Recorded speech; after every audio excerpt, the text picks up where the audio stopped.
Hello and welcome everyone. Yet another masterclass session for ATL Tinkerpreneur. We have a very exciting one for all of you today, and the topic today is data science. Data analysis, as we all know, is critical to all businesses as they grow, and it has become a holistic and complete science in itself over the years. Today we have Mr. Pritesh Tiwari, who is the founder at DSW Data Science Wizards. He is an accomplished data scientist with a passion for delivering valuable data through analytical functions and data retrieval methods. He specializes in diverse computing areas such as R programming, Python, statistics, and machine learning. Welcome, Pratish. Welcome, Pritesh. I'm sorry. We're very happy to host you for this session today, and I'm sure the students are really excited as well as they begin their journey towards entrepreneurship. And it's a great opportunity for them to learn more about data analytics and data science from you. And with that, I hand it over to you for today's session. Thank you so much. Great. Thank you so much, Swati. Looking forward to it. And so I'll quickly get started.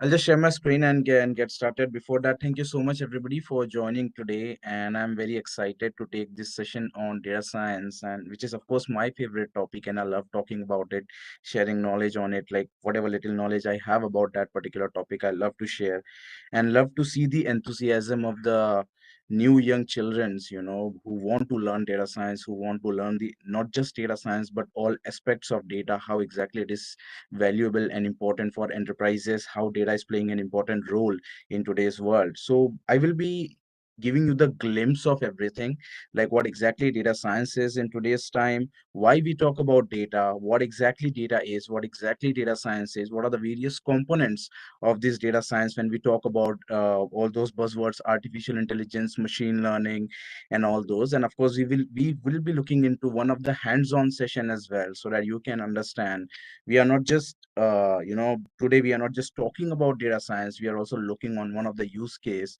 for you to just go through into in detail and just to understand the glimpse about it of a one particular use case. Even if you're doing one of them, you can relate it with various other use cases. Of course, the world of data science is really big, but we can tap on whatever the basic needed to get it with started with. So let me just quickly share my screen and we can get started.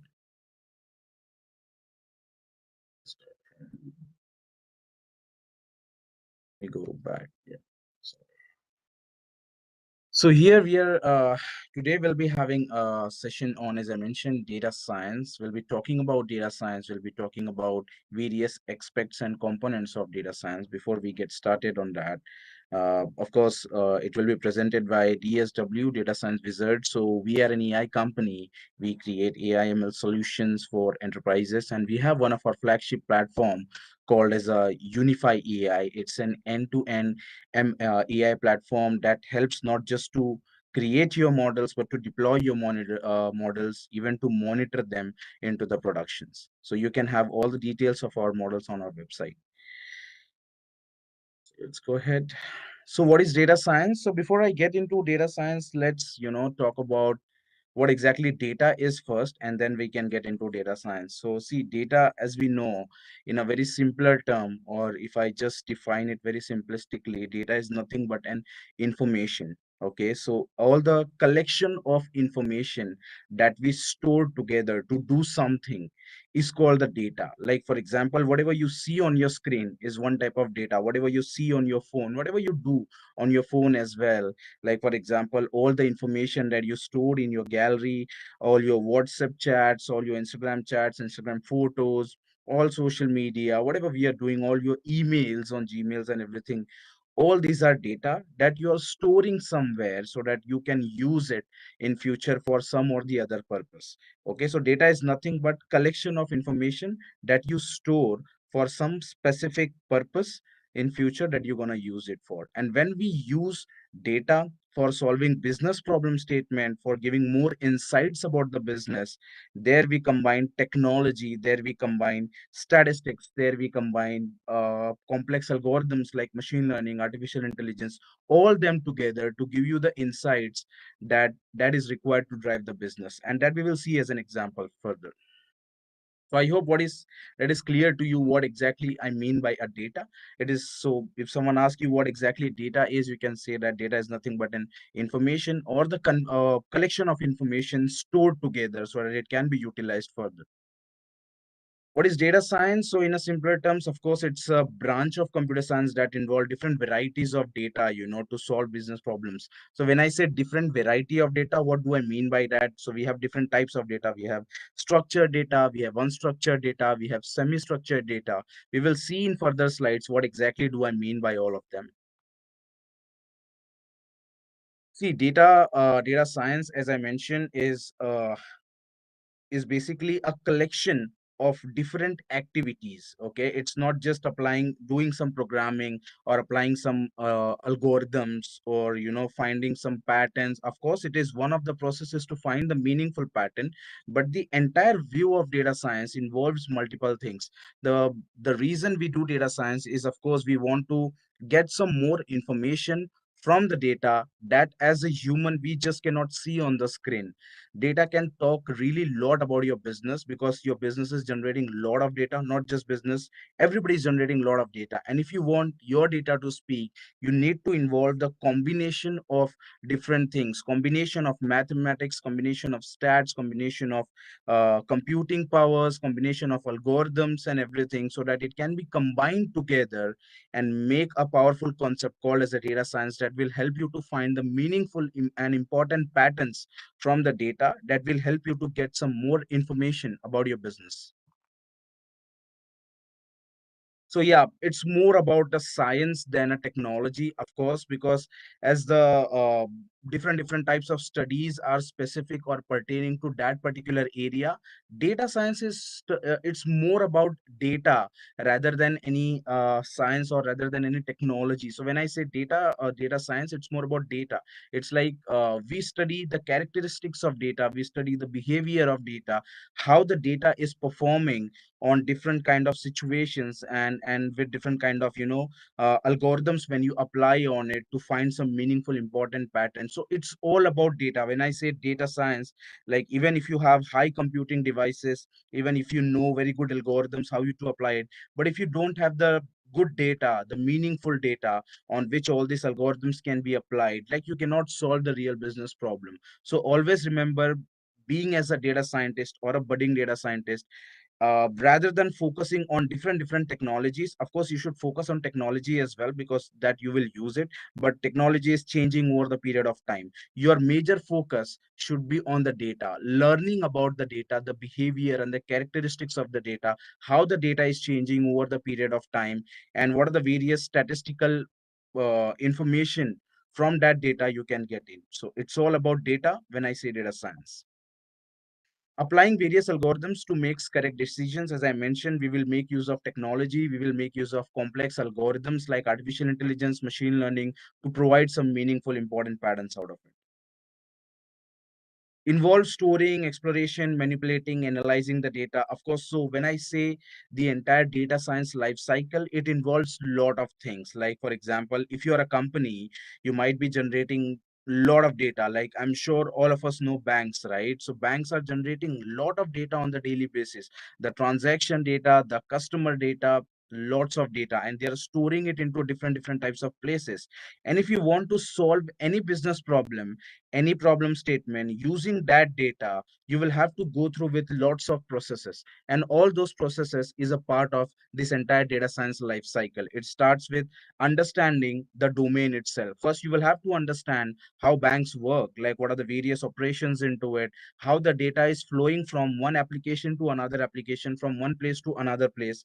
So you will have to understand the entire dynamic of that domain. That is the reason it has been said that data science life cycle, the very important part of is domain understanding. You need to understand the banking domain, then you need to understand the data itself. Like when we are talking about, let's say, we are taking an example. If you are going to a bank, whether the bank will give you a loan or not. So if this is the problem statement, then you will have to go through a lot of processes. In the back end, your data is also going through lots of processes. So as a data scientist, you need to understand that what exactly the loan process is, what are the various data involved into that loan process, and then you have to create the pipeline using these complex technologies which I was talking about. And then you bring in all the data, then you find some meaningful important patterns into it through all these complex algorithms like artificial intelligence and machine learning that will help you to gain some meaningful pattern from the data using which you can take the decision. So as I mentioned, the entire data science, it's all about going through multiple steps like storing the data, exploring the data, manipulating the data, and then analyzing the data using different techniques of artificial intelligence and machine learning to provide the solution that you're looking forward to. Now, why data science?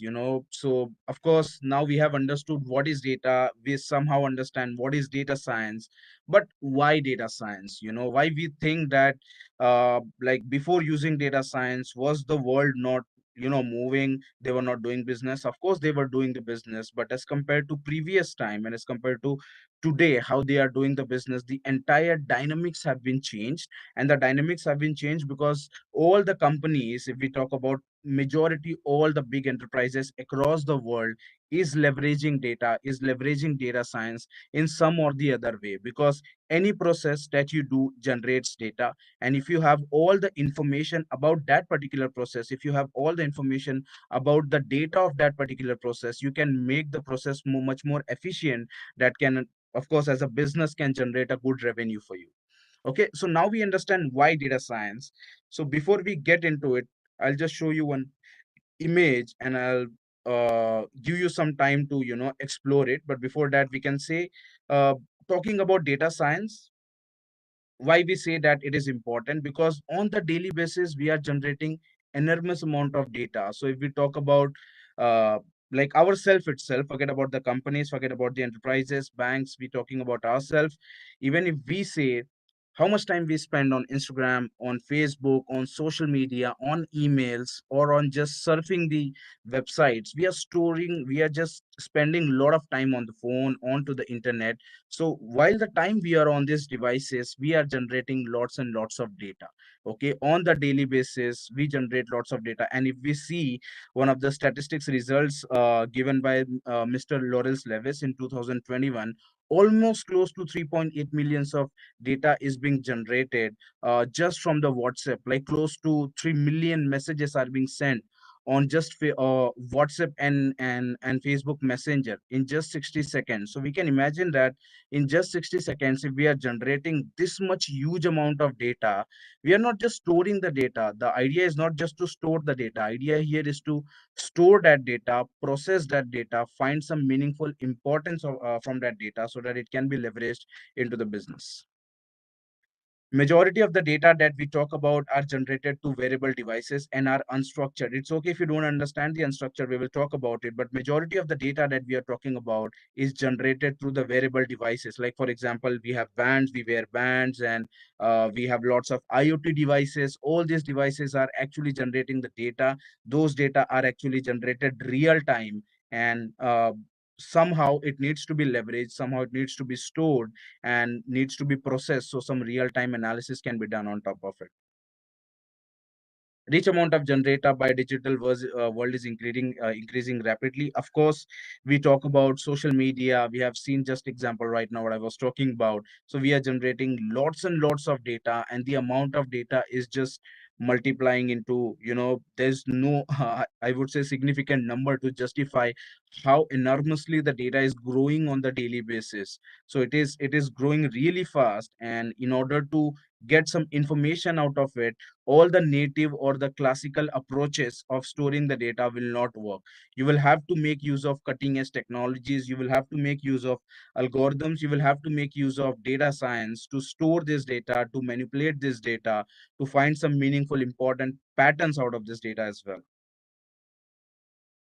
Serving customers based on data driven recommendations are successful. Of course, like if I'm a customer of a particular of a website, I'm going through that website again and again, and if they capture my characteristics, behavioral pattern, how I serve, what are the various product I'm looking on their website, and next time when I go to their website, they are recommending me the products based on what products I have seen earlier. So it's a common behavior might be happening to you when you go to Flipkart, when you go to Amazon, you see a certain product or different variety of product. Next time when you go to Amazon, your screen would be different and my screen would be different, because the things that I need in my life is of course different, because I might be looking into different things on Amazon. You might be looking into different things on Amazon. So when you log into Amazon once again, you will be able to see some more different types of product. I will be able to see some different types of product. So that is what I say, more customer centric,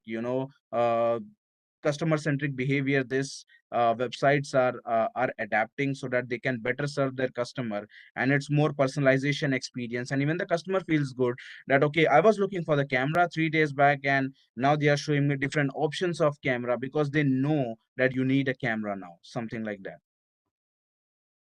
So this was the image I was talking about. So just imagine, we are just talking about 1 minute. We are just talking about 60 seconds. What happens in 160 seconds?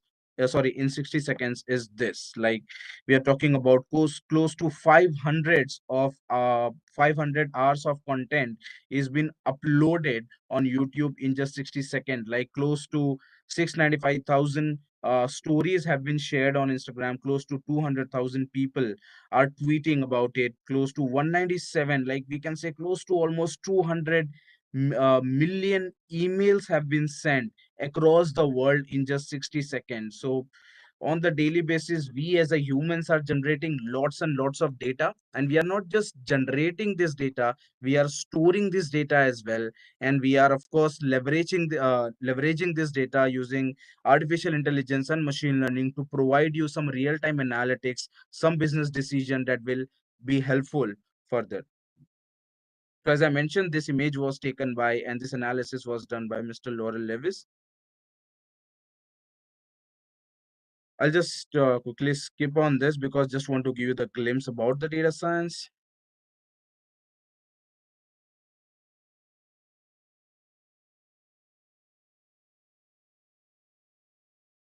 Skip some of this. Yep. So who is data scientist? Of course, it's big question. Like if everybody wants to a data scientist into this technology space who love working on the data, but before we get into that, we need to understand like what are the different skill sets that is needed to become a data scientist, and those are some of them we will have a look on today. So who is a data scientist? As I mentioned, data scientist is a person who is a, in a very simpler terms, is a data and a technology guy who understand technology, who understand data, and who is able to leverage these cutting edge technologies, leverage like different complex algorithms on this data to find some meaningful and important patterns. Okay. Ability to solve the business problem, who is very curious and solve problems by asking questions. See, one of the very important skill set as a data scientist is the curiosity. You might be learning about technologies, you might be learning about algorithms, but believe me, technologies changes every 5 years, every 8 years, every 10 years. Today we are using Python. Maybe after 5 years we might be using something. Today we are using R. After 5 or 8 years we might be using something else. But the core concept remains the same. The data will always be generated. And one of the very important skill set for a data scientist is a question, curiosity to know more and more. Like you need to know everything about your data. If something is yours, if that data is yours, like that problem statement is yours, you are working on that problem statement, you need to have the proper and in-depth information about that particular problem statement. You need to know more and more about it. Okay, so that is the reason as a data scientist it is really important for you to have the curiosity to know more and more about the problem statement. And curiosity comes when you ask the questions, lots and lots of question. Right question, wrong question, doesn't matter, but you need to ask question. Unless and until you ask question, you won't be able to get the right answers about your data. You won't be able to generate the right result for the business. who has knowledge to deal with structured and unstructured. Of course, as a data scientist, you will be in a position to deal with or work on different varieties of data. Communicate results effectively to stakeholders. Communication is one of the very important skill set of a data scientist, because you are the person who is the mediator between all the technology guys, all the business guys. You are getting the data from the business guys, you are getting the technology from the technology people, and you are leveraging both of them to generate some results and then giving back the results to the business guys. So your communication skills needs to be appropriate and up to the mark, so that you are able to communicate the results that you have generated. You might have created a very wonderful model that is giving a very good prediction, but that is of no use unless and until you know how to communicate that result to your stakeholders. Adaptable to solving problem rather than technology or coding language. Of course, I would say that as a data scientist, you should be adaptive to technology. As I mentioned, the technology is changing very rapidly, from R, from Python. Now we are talking about Golang, like different programming languages are there. If we want to be a good data scientist, you should not stick to a particular technology. You should be a technology agnostic. You should be very adaptive to learn new technology, or new algorithms, basically new methodologies to solve a data problem. So the base remains data. You need to learn how to deal with data. How to deal with technologies will keep on changing, and you will have to adapt it over the period of time. Of course, data scientist, Harvard Business says that data scientist is one of the most popular job of 21st century. And it has been said that everybody into this technology space who are dealing with data, whether you are a data scientist or not, if you are into technology space, if you are dealing with data on the daily basis, you need to have all this skill set, so that you can manipulate your data, you can get some information out of the data set.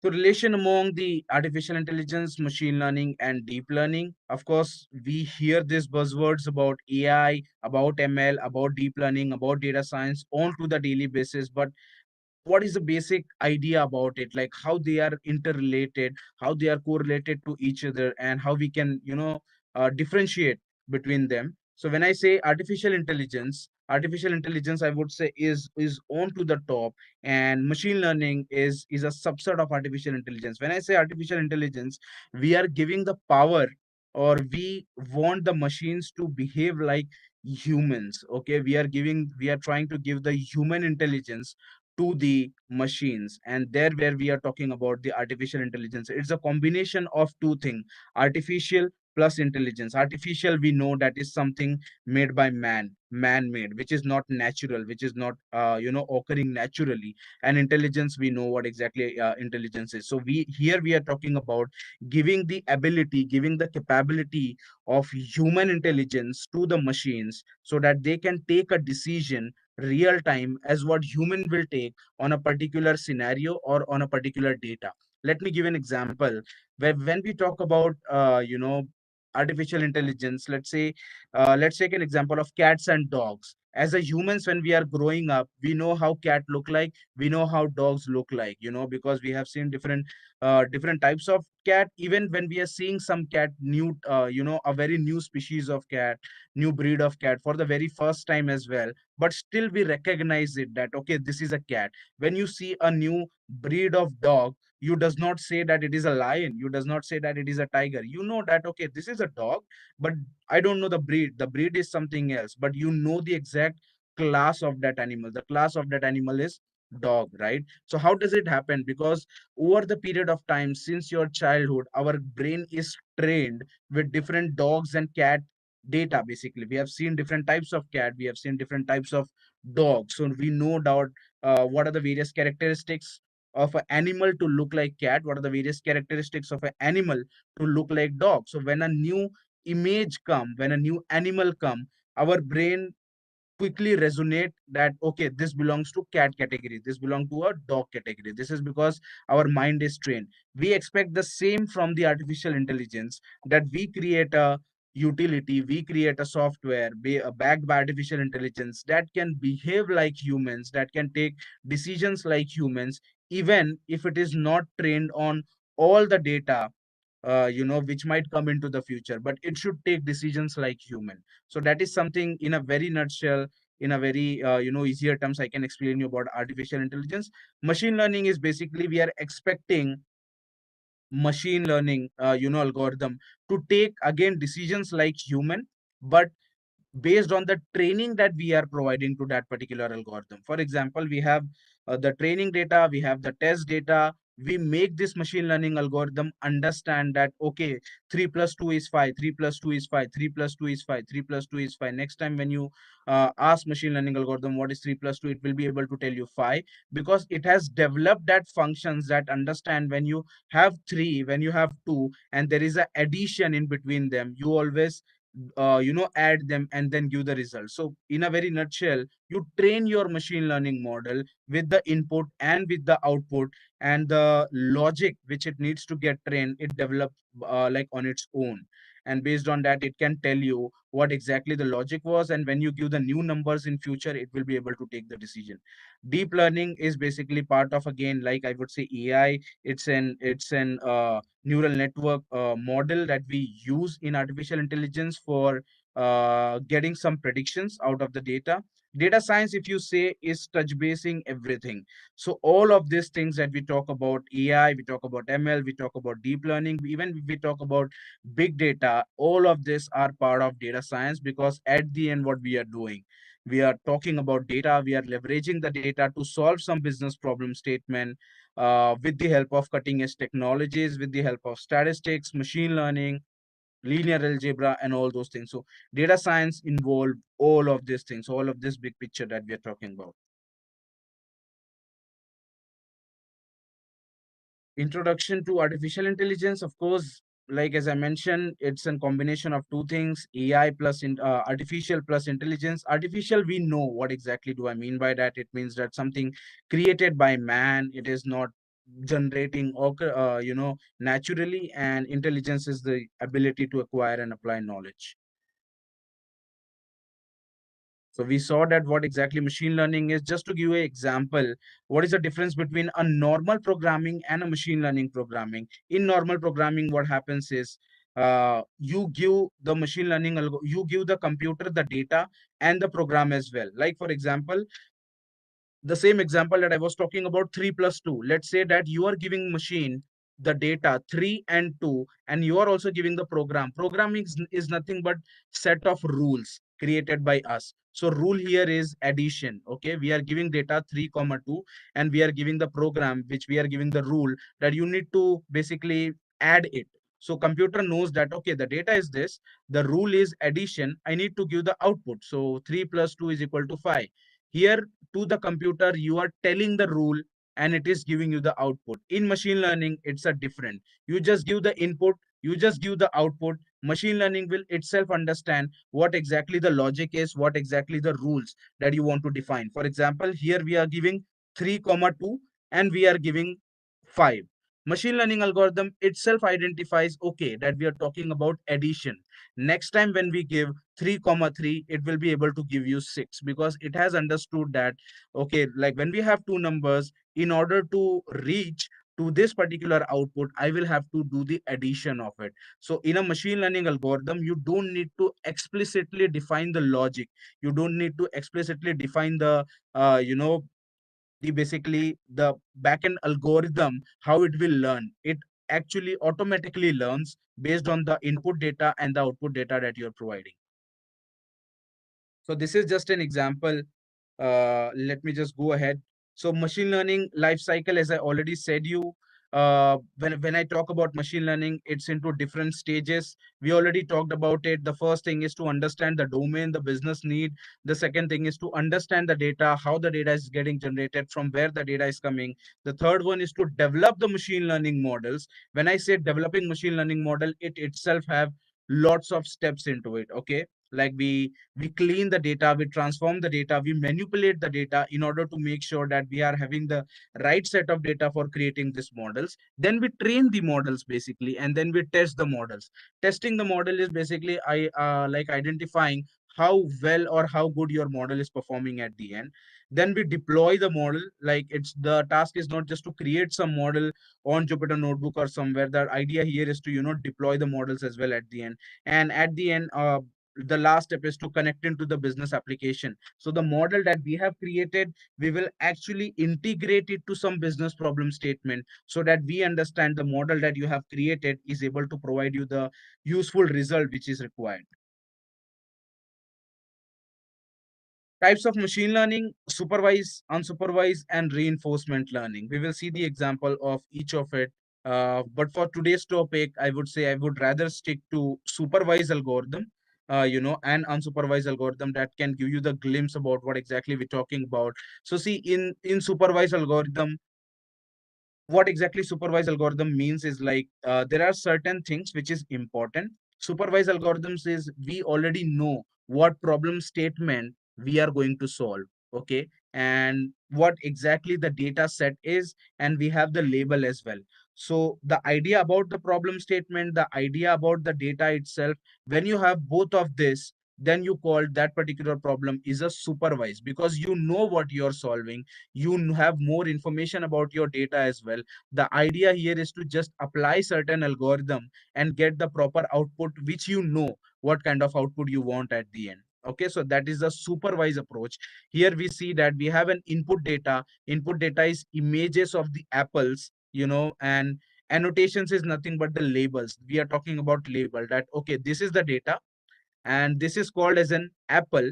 Okay, and then we are feeding this to machine learning model. So we are giving the input, we are giving the output as well, that okay, this is the image input and output is apple. We are telling the algorithm that okay, this is the apple. Next time when new image comes, which is again red in color having green leaf, and we ask this algorithm, okay, what is this? Just because it has trained on this, it will be able to predict it that okay, this is an apple.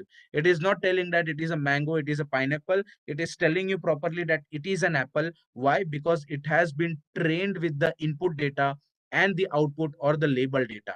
Okay, input data was the images of the apple, and the annotations is more information about that particular data that we are talking about an apple right now. Unsupervised approach is no information about the data, okay, and no information about the problem statement. You don't know what problem statement you are going to solve. You don't know what exactly the more information about the data. The only thing you know is you have data.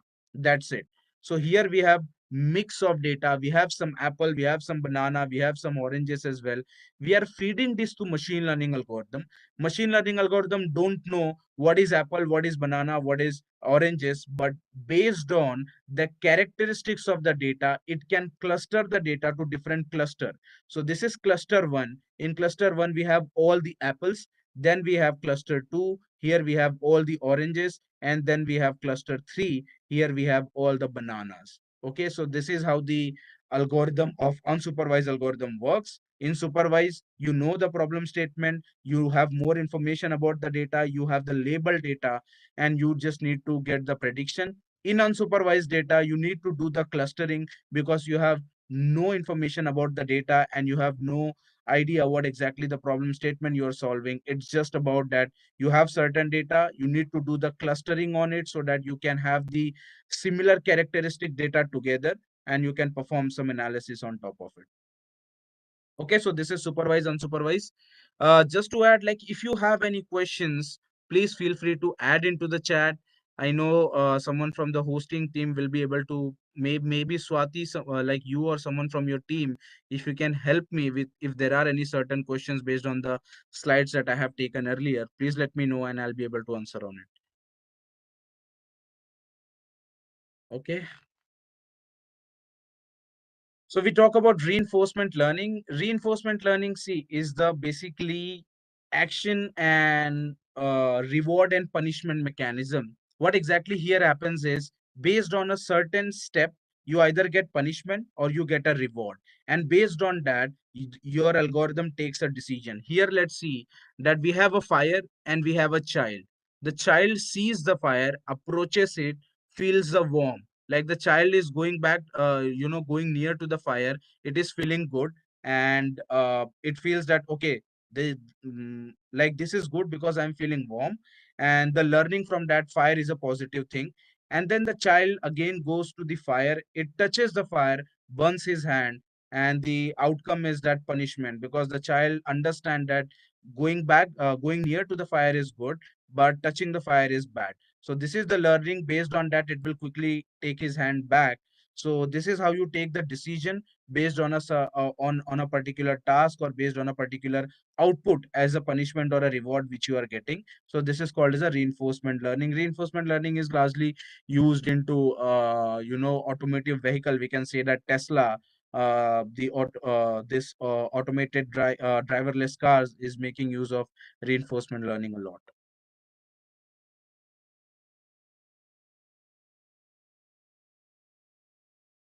When we talk about KNN, so KNN is, of course, one of the supervised algorithm that helps you to do the both the classification and the regression as well. Today, we will see the hands-on session on KNN. KNN is basically KNearest Neighbor, that helps you to do the both classification and regression. But usually, it is being used for the classification problem statement to classify a particular data into one class or into another class. Okay, so of course, not every ML method is used to build the model, but our first ML method is basically our KNN. It's actually helps you to find the similarity between the two data, and based on that, put it into one type of class, and it will help us to identify whether uh, you know data belongs, the new data which is coming in, it will belong to what type of class. Like for example, if we have a problem statement of a person maybe getting a loan or not getting a loan, and when the new person comes, the KNN algorithm will be able to help us to identify based on the similar characteristics of the new person, based on the characteristics of the people who are already got the loan, or with the characteristics of the people who have not got the loan, whichever is similar, it will be able to give. It make you, for finding the distance, it make use of the Euclidean distance to find the nearest neighbor, and this is basically the formula for that. Training algorithm, each training sample we will add into the data set, and then we will iterate that particular algorithm on that, and it will help you to find the classes. Let me quickly go through. So this is an example of KNN. When I say that we have this blue balls, we have this orange ball, and then we have this X. And the idea here is to, map this to either this class or this particular blue classes. Then what we defined initially the nearest neighbor, how many nearest neighbor you will consider to classify this new particular data point. So here we are talking about 3NN, which three nearest neighbor, which is 1, 2, 3. For this data point, these are the three nearest neighbor, and it will be assigning a circle to it. And based on that, we will be keep on taking more and more data. At the end, we will be able to identify, okay, which class does it belongs to. So based on this three, we will be able to create a decision boundary that will classify uh, the class 1 and class 2. Let's see. So this is how exactly it is happening. We are able to classify this both, like all the blues here, trying to majoritarily add blues here, and try to majoritarily adds all the uh, orange balls into this orange space, all these blue balls into this blue space, basically. So this is how the KNN algorithm works. Pros and cons, of course, very simple to implement, works well in practice, but in reality, when you have different attributes of data, complex data, it usually, not able to generate a very good results. it it requires really huge amount of storage, because we consider all the training data into this. We cannot have a subset. We need to have, the entire training data set for defining into this parameter, into this the sample universe, using which the algorithm will identify whether it belong to what kind of class. So these are some of the example. Before that, I would just quickly, just give me a moment. We will just see now the hands-on session on KNearest Neighbor. But before that, just give me 1 second. I'll just quickly get my charger.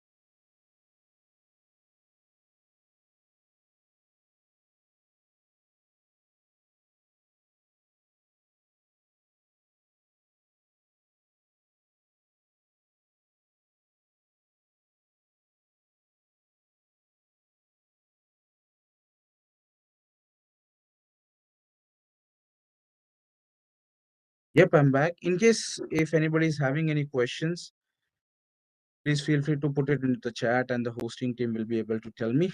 I'll just quickly give you an example of the K-nearest neighbor.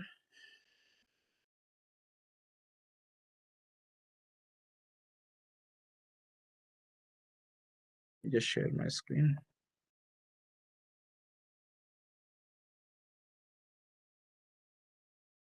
Yep.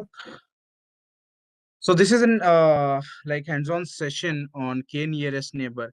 It would be, I'll be sharing this code as well with the team, and you will be able to go through this code. I will be sharing the data set as well. But I'll just quickly give you the glimpse about what exactly, how exactly the KNearest Neighbor has been implemented. We are going to today implement this into Jupyter Notebook. Of course, you can use any IDE. You can use whether Spider, you can use Jupyter Notebook. You can also implement machine learning algorithms on R as well. But majorly, Python is something as a technology which is being used across the world, like for solving ML and AI use cases that we will be looking into right now. So we will be applying K-nearest neighbor, as I have already given you the glimpse of what is KNN, how exactly it's look like. And we will be importing all the different libraries, which is required, different packages for solving. So I'm not going to get into details about Python. I'm sure all of us have some or the at least some extent hands-on on Python. We understand what libraries are. So we will be importing NumPy, Pandas, Matplotlibs. These are the important libraries which are required for solving any machine learning algorithm. You require NumPy because you want to deal with all mathematical computation. We talk about Pandas because we'll be dealing with data frames. We talk about Matplotlib because we'll be generating different types of visualizations for you to visualize the data, do the perform exploratory data analysis on top of it. Let me run this. Then we have this iris data set. Here is the data set that I'm talking about. So iris data set is basically species of flowers plants, which is like different types of flowers we have, and we have three different species here. We are talking about setosa, we are talking about versicolor, and we are talking about virginica. So these are three different species of plants that we have. And what we will do, we will give these images to this K-nearest neighbor, not the images, the information about these plants to this K-nearest neighbor algorithm. And K-nearest neighbor will be able to classify these images into three different sets. And when the basically new image come or the new information about the flower come, it can tell you whether it's a setosa plant, whether it is a versicolor, or whether it's a virginica. Okay. So these images or this iris species plant which I'm talking about, they actually look very similar. As a human also, when we see, they look very similar, and it is very difficult to distinguish between them, whether it's setosa, whether it's versicolor, whether it's virginica. The only way to do that is measure the petal length and basically the petals of it. We will have to check the height, we will have to check the width, and using that you can identify what kind of image it is or what kind of flower it is. Okay, so we will see the images as well of the flower, but before that, first let load the data. So this is the data set that we are talking about. Here we are talking about the sepal length. Here we are talking about the sepal width. We are talking about the petal length, and we are talking about the petal width. So petal is basically the leaves length and width, and sepal means the entire start till the end, including the stem as well. So getting the length of it, getting the width of it.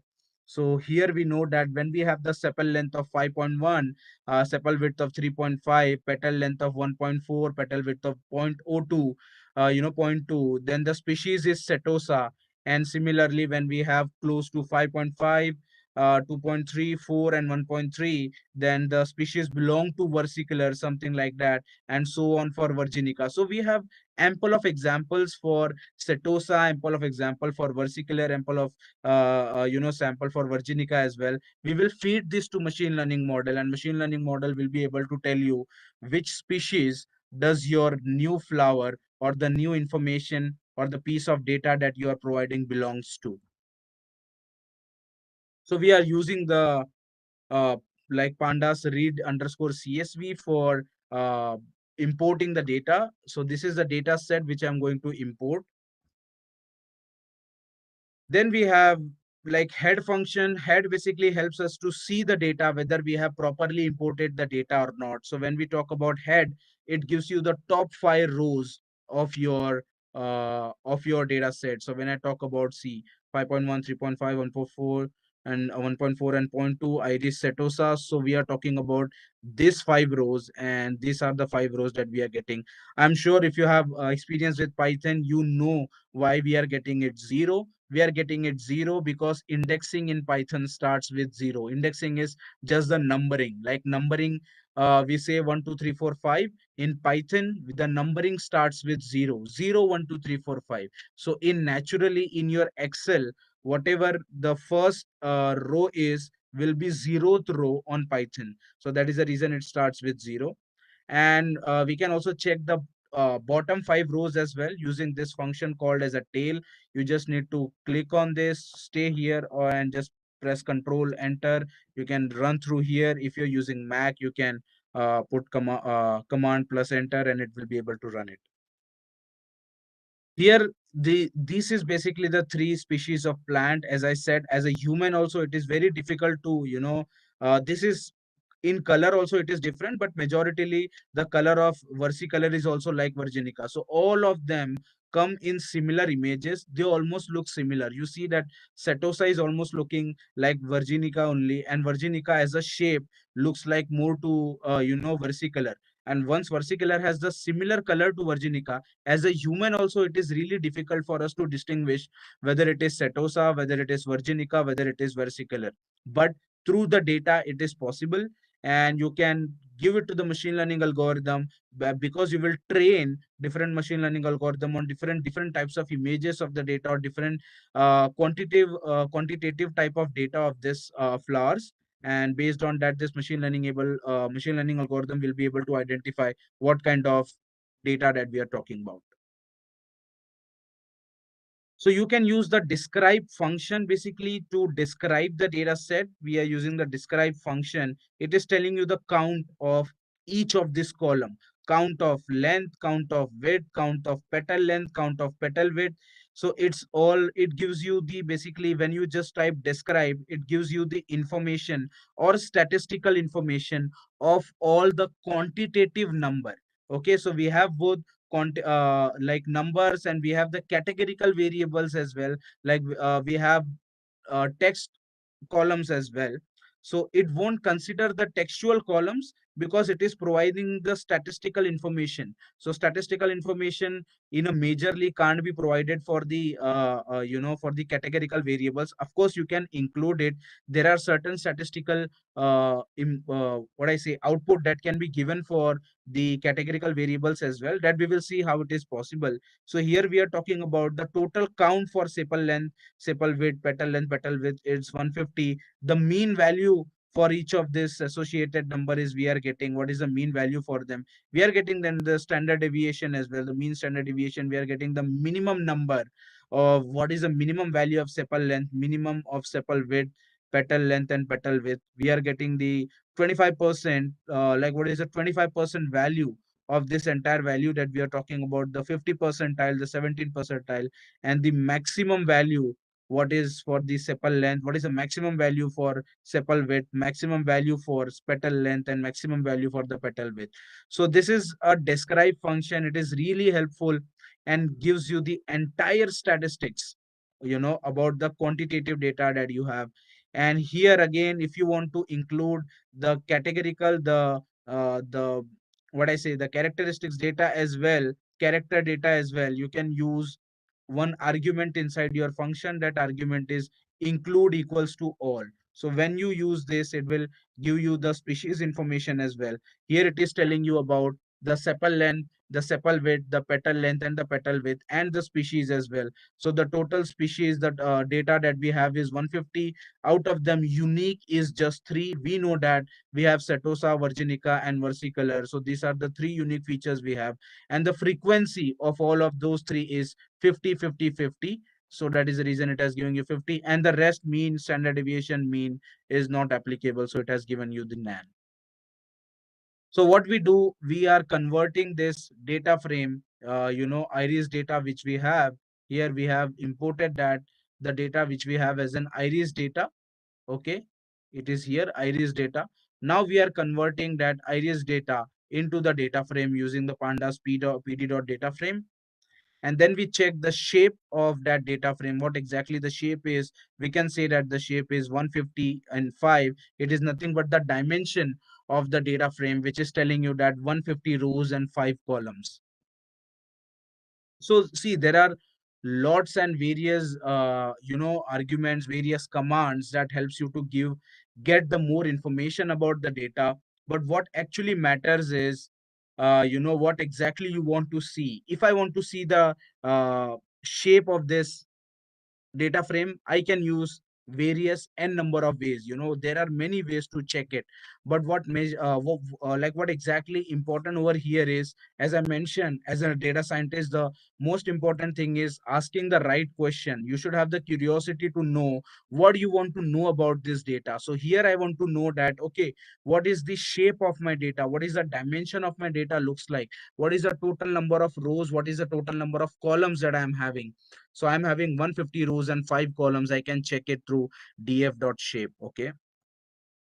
And if I want to check the value counts, okay, the value counts of each of this species, as I mentioned, the frequency was 50. I can check it using the name of the data frame, the column which I'm looking forward to, and this particular uh, function, which is value counts.